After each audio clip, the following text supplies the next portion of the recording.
all the waiting and the official processes have finally reached here.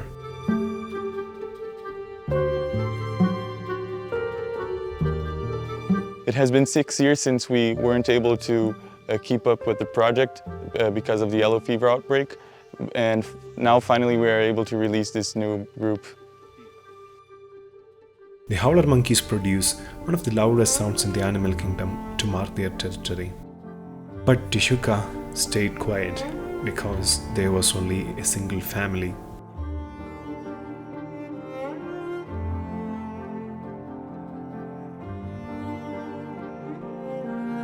In November 2023, the Howler family in Tijuca is going to have a company.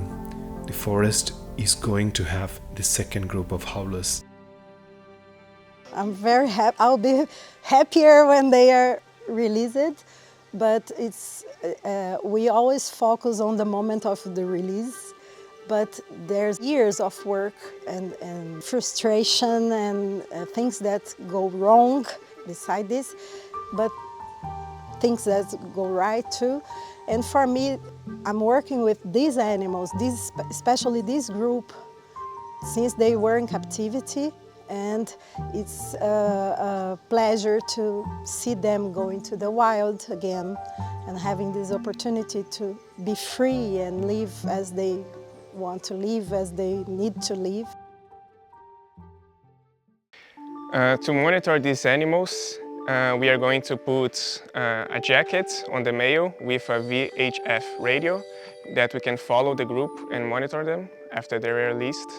And in addition to this, we are building grids of trap cameras that we hope to capture the original group that was released in 2015, as well as this new group, and maybe hoping that we capture some interaction of them, or which sites are they using most nowadays, because the group that is already in the wild don't have a VHF radio or any way to find them except active search. So that's a way that we can measure which sites of the forest they are using more. The release of howler monkeys is just one of many links Refauna is trying to create in this project. After the agoutis reintroduction in 2015, we started the howler reintroduction. Howler monkeys play a complementary role of agoutis, and we also realized that not only the agoutis and howlers were missing, but several other species were missing. And we started to not reintroduce one single species, but we started to try to recover the whole ecosystem by several subsequent reintroductions. And we started with the agoutis, then came the howler monkeys, then the tortoises, and now we are going to reintroduce the fourth one, the blue and yellow macaw. So we need to measure not only the reintroduction success, but also what those populations are playing as ecological interactions.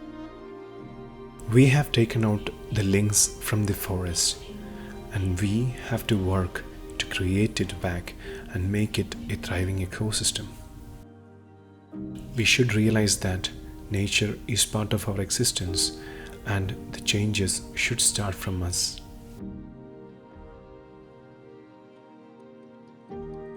How would you say to the younger generation, because that's where the ideas can be planted and where the ideas can grow, and they are the ones who's going to design the future of this planet. They will, but we don't necessarily have the time to wait for the really young children to grow up. So the change has to start with us. Right. But I would say what we need now is for everybody to have a scientific based knowledge. Right. You know, we'll have tacit knowledge about our experiences of being in the forest, but we need to follow the science. Right. And the scientists need to communicate better. Yeah. They're very used to communicating with each other, but we need to communicate with the broader public. Yeah.